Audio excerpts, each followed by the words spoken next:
utility vehicle.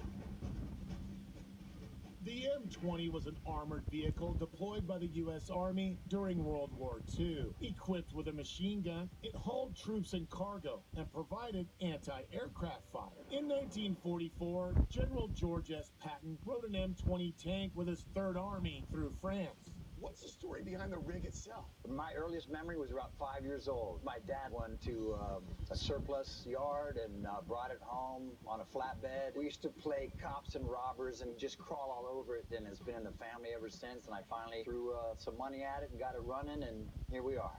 Do you mind if I ask how much he bought this one for? I couldn't tell you. I was 5 at the time. Okay. Yeah. You said you did a few things. Yeah. How much money do you think you put in it since then?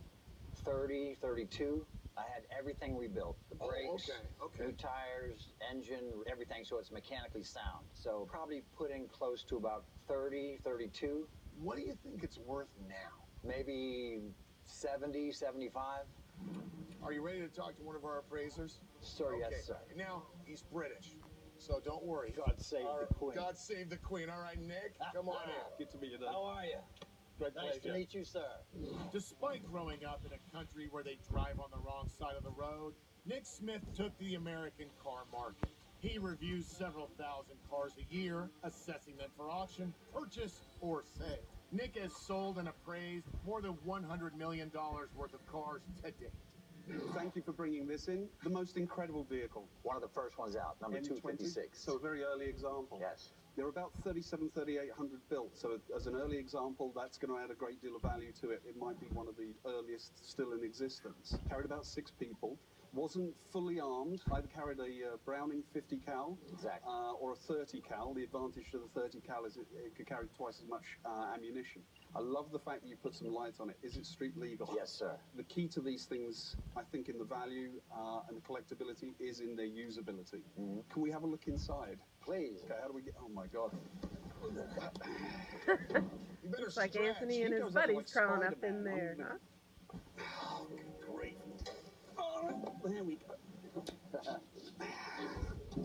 I feel like General Patton all of a sudden. Dennis, I can't pull off General Patton. I'm a bit more Montgomery. You're the Patton of the scenario. No. I'm not smart enough to have been in this. I'm just a guy that would have ran alongside of this thing. Yeah, this was a sucker for a Molotov cocktail, but I think the 50 caliber kept people at a little distance. I'm sure it did. So, I think there is a fair amount of original paint here, and it should be preserved. Is this a seat? Yes. You pull these two things and it comes out. It was for the spare gunner or the watchman. And these things will cut your finger off. Yes, they will. I have all the brackets that hold the hand grenades and the carbines and... Do you have the hand grenades? No. I can relax. Does it run? Yes. I'd love to hear it run. Can you start it? I sure can give it a shot. Okay, I have to ask, why does it have a horn? Because it's street legal. That makes total sense. There you go, dear. Runs pretty good. Wow, sounds great. It's There you probably go, got dear. 75 parade miles on it. Which is obviously helping its value. So can we see the engine? So it's basically... This will only go well. These jeans as well. Grab my wrist. All right, let's go look at the engine. I'll give you a 6. Maybe a 6.2. That's all you get out The of that American one. judge, 6 points. Oh my Lord, look at that. It's originally 86 horsepower. It must have an immense amount of torque. 14,000 pounds to 50 miles an hour.